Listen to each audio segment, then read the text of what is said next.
Hello? Hello Yes, po, sige narinig po. po kayo. Good morning po. Morning po. Tatanong ko lang po yung kung paano ang pagpapalipat sa pangalan ko ng tax deck na ipinamana po sa akin ng mga magulang ko. Mm. Ano po yung property? Yung lote po na ipinamana po sa akin ng magulang. Lote po. Wow. Tatay Boy, congratulations at may napamana sa inyong lote, no? Meron po ba kayong mga kapatid, tatay? Meron po, kanya-kanya po kami ng bigay ng pamana. Sige, tanong ko po paano po naipamana sa inyo? Meron po bang kasulatan? Merong will and testament na tinatawag? Wala pa po kami yung extrajudicial lang po. Okay. So nakapag-execute po kayo ng deed of extrajudicial settlement of estate? Opo. Ay, magaling po yan. So ngayon po, no, dahil po may hawak na po kayong deed of extrajudicial settlement of estate, ang next step nyo po, tatay, no, kailangan nyo pong ipapublish yan sa newspaper of general circulation ng 3 magkakasunod na linggo. So kailangan nyo pong kumuha po ng publisher po dahil sa Cavite kayo, no? Siguro po kung wala kayong kakilala, punta po kayo sa munisipyo ng Cavite, tapos doon po sa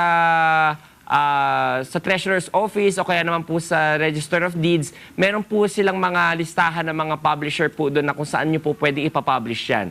Tapos medyo gagastos lang po kayo, no? Siguro parang mga 8,000 po yata yan for 3 weeks, no? Pagkatapos po noon, kukuha po kayo mula sa publisher ng affidavit of publication.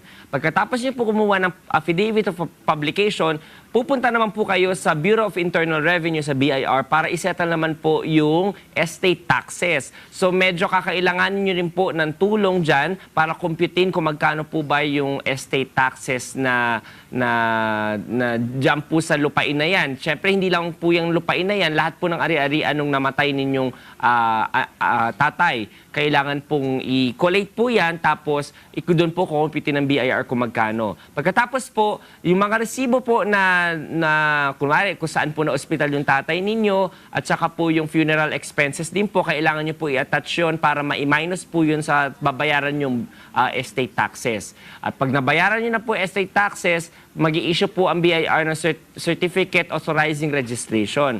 Ngayon naman po, tatay, kukunin niyo po yun sa BIR, tapos pupunta po kayo sa Register of Deeds kasama yung extrajudicial settlement of estate at ipapakita niyo yun sa Register of Deeds, babayaran niyo po yung mga kaukulang registration fee at saka documentation fee.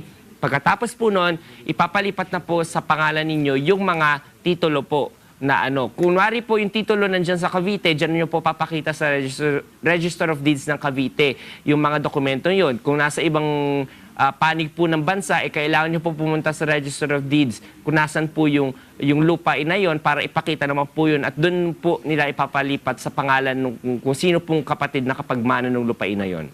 Okay po, tatay?